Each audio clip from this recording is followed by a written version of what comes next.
Hello and welcome to Waterspirit, messages, news, concepts, and all things wild. This is Mbali Marais. If you would like more of this, please hit the subscribe button. I invite you to dive deeper into the water of life with me. Thank you to my ancestors for bringing us all together, and to Francois for editing this video. In the Dagara tradition, the last numbers of your birth, 1 or 6, you are water.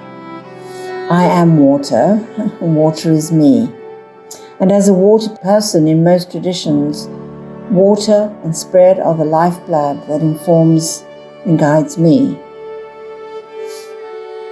I am deeply connected to water. Water in this context would be healers, diviners, seers, peacemakers. Too much water will take us to mudslides and flooding, overwhelm, and unexpressed grief, often unable to forgive. Water can take us to quench the thirst of our drought and immerse in the deep waters of our life where extraordinary clarity and healing awaits us.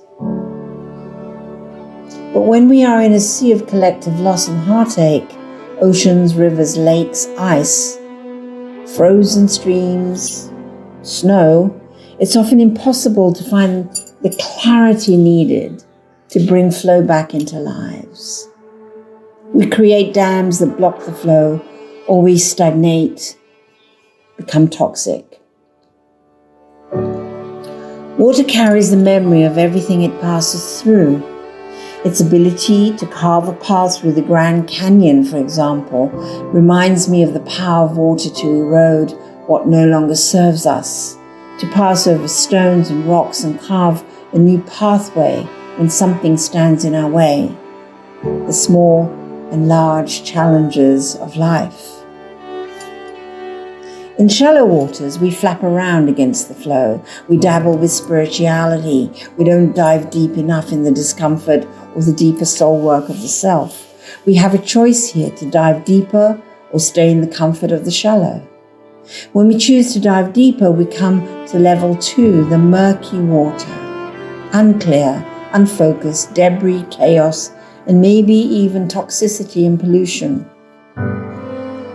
This is where the work of the murky waters can either bring transformation and ability to dive deeper, or we can return to the shallow.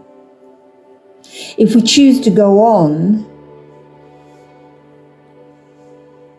or go to the next level, down, not up, we are called to descend into the clarity of a coral reef. The stunning beauty under the turmoil of our lives. If we stay long enough to dive deeper, here we may find a clarity that is crystal clear, blissful. We are home in the waters that nourish and nurture and wash us and cleanse us. Here we engage with the primal waters of our origin. Here, consciousness of water is recognized, its shape.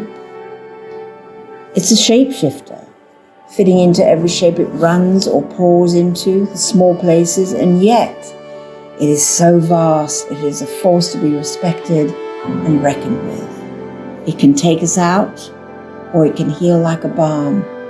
It can give us power, or drown us. Water purifies and cleanses just by washing over anything, clearing away the silt and the calcified residue. By virtue of simply being itself, by moving freely and continuously. Love is like that too. When a problem arises, or a misunderstanding happens, communication expressed from a gentle tide of kindness and openness has a cleansing effect, so that people can feel the safety of releasing and sharing what's really troubling them.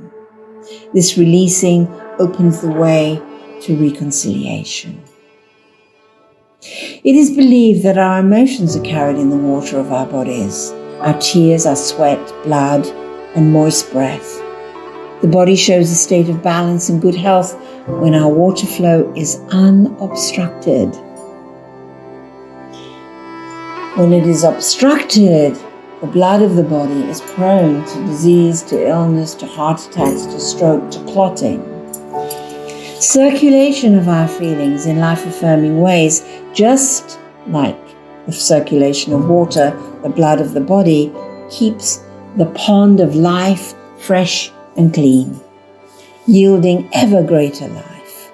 Water is nourishing as it brings nutrients to the dry field to allow sprouting and blossoming for an abundant harvest.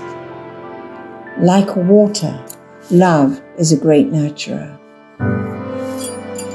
Love is the natural medium that carries messages that flow incessantly and silently, bringing us together, conveying what is often unspoken, the message from our hearts to others and to the world, allowing life to continue and flourish in all our relationships. Become familiar with them and meet the waters of your life. Thanks for listening, and if you'd like more, please hit the subscribe button. This is Mbali Marais signing off, and please watch the space for April, the element of earth.